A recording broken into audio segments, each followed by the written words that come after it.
WBSSC group C এবং group D এর ক্যান্ডিডেটদের মধ্যে একটা গভীর আগ্রহ রয়েছে, সেটা হচ্ছে রেজাল্ট নিয়ে, যে কবে নাগাদ রেজাল্টটা পাবলিশ হবে। এবং বিভিন্ন মারফত জানা যাচ্ছে যে আজকে অথবা কালকে, অর্থাৎ আজকে 20 তারিখ অথবা কালকে 21 তারিখের মধ্যেই ইন্ডিভিজুয়ালি যে আমাদের স্কোর কার্ড দেবে সেটা আসলে তার কতটা গুরুত্ব রয়েছে। দেখুন, আমরা মোটামুটি অ্যান্সার কি আমাদের যেটা দেওয়া ছিল সেই অ্যান্সার কি থেকে আমরা মোটামুটি জেনে গেছি যে আমাদের কত নম্বর পাচ্ছি, কিন্তু অনেক সময় দেখা যায় যে অ্যান্সার কিউ গল করার পরেও আমাদের কিন্তু সেটা ঠিকঠাক ওঠে না, তো যে কারণে আমাদের নম্বর অনেক সময় কমে যায়। তো এই নিয়েই কিন্তু রেজাল্ট আগে পাবলিশ হওয়ার আগে আমাদের যদিও একটা কার্বন কপি দিয়েছে, সেখানে আমরা অলরেডি জানতে পারছি যে আমাদের অ্যান্সার কির সাথে কত নম্বর পাচ্ছি, তবুও কিন্তু একটা অ্যান্সার কিউ যেহেতু এসএসসি এইভাবে চালিয়ে আসছে, অর্থাৎ এর আগে আমাদের গ্রুপ সি এবং গ্রুপ ডি, এর আগে এসএসএসটির যে 9-10 অর্থাৎ নবম দশম এবং একাদশ দ্বাদশের যে রেজাল্ট হয়েছে যেভাবে, সেই কথা নিয়ে একটু তুলনা করে আমি বল দেবো যে আসলে রেজাল্ট কবে নাগাদ হতে পারে। দেখুন, বিষয়টা হচ্ছে যে সম্পূর্ণটা কন্ট্যাক্ট করে কিন্তু আমাদের ডাব্লিউবি স্কুল সার্ভিস কমিশনের বোর্ড, কিন্তু সেটাকে কন্ট্রোল সে করলেও পেছনে কিন্তু অন্য কেউ একজন কাজ করেন। তো সেখান থেকে সাধারণত আমরা প্রকৃতপক্ষে যদি আমরা অফিসিয়াল ওয়েবসাইটের দিকে যাই, সেক্ষেত্রে কিন্তু এই অ্যান্সার কি ফাইনাল যে অ্যান্সার কি দিয়েছিল সেটারই কিন্তু এ পর্যন্ত আপডেট রয়েছে। নতুন কোনো যে অর্থাৎ ইন্ডিভিজুয়ালি যে স্কোর কার্ডের যে নম্বর রয়েছে দেওয়ার যে লিঙ্ক রয়েছে সেটা কিন্তু এখন পর্যন্ত পাবলিশ হয়নি।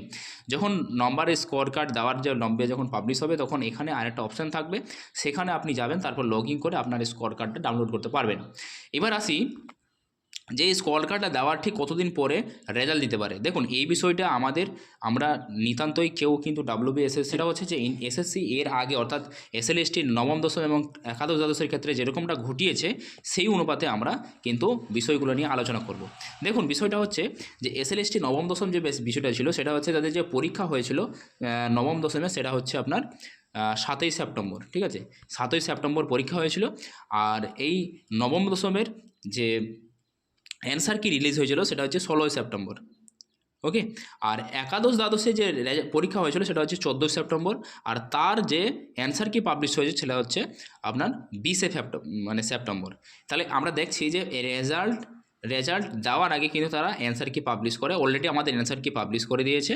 এখন আমাদের যে বিষয়টা সামনে আছে সেটা হচ্ছে রেজাল্ট ডে। দেখুন, এসএলএসটির ক্ষেত্রে যেমন দেখেছিলাম সেপ্টেম্বর মাসে তাদের অ্যান্সার কিউ আসলেও তাদের রেজাল্ট কিন্তু দিয়েছিল নভেম্বর মাসের একাদশ দশমের ক্ষেত্রে 7 তারিখে এবং নবম দশমের ক্ষেত্রে 24 তারিখে তারা রেজাল্ট পাবলিশ করেছে। এখন বর্তমান সময়ে কিন্তু একাদশ দ্বাদশের এখন কিন্তু কাউন্সিল বর্তমানে চলছে, অনগোয়িং রয়েছে, এবং নবম দশমে কিছু ভেরিফিকেশন রয়েছে এবং কিছু জায়গায় দেখা যাচ্ছে যে ইন্টারভিউ হচ্ছে। তাহলে এখান থেকে একটা জিনিস কনফার্ম হতে পারছি যে আমাদের অ্যান্সার কি দেওয়ার পরে বেশ কিছুটা গ্যাপ নেওয়ার পরে কিন্তু রেজাল্ট পাবলিশ হচ্ছে।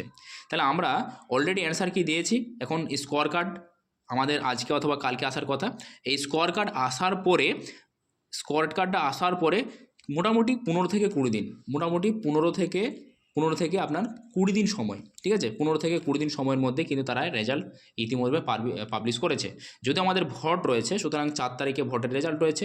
তো ভোট হওয়ার পরে, ঠিক আছে, ভোটের রেজাল্ট হওয়ার পরে এসএসসি গ্রুপ সি এবং গ্রুপ ডি এর এসএসসি গ্রুপ সি এবং গ্রুপ ডি এর রেজাল্ট পাবলিশ হবে বলে আমি আশা করছি। তার মানে আজকে যদি 20 তারিখ হয়, এখান থেকে যদি 15 দিন ধরেন, তাহলে আপনি পরের মাসের কিন্তু 5 তারিখ হচ্ছে, কিন্তু যেহেতু 4 তারিখে রেজাল্ট হচ্ছে ভোটের, সুতরাং 5 তারিখে রেজাল্ট আসার সম্ভাবনা খুবই কম। তাহলে কখন আসতে পারে রেজাল্ট আসার সম্ভাবনা রয়েছে যে পরের মাসে, অর্থাৎ মে মাসের মিডিল থেকে শেষের দিকের মধ্যে কিন্তু রেজাল্ট আসার সম্ভাবনা প্রবল রয়েছে, ঠিক আছে।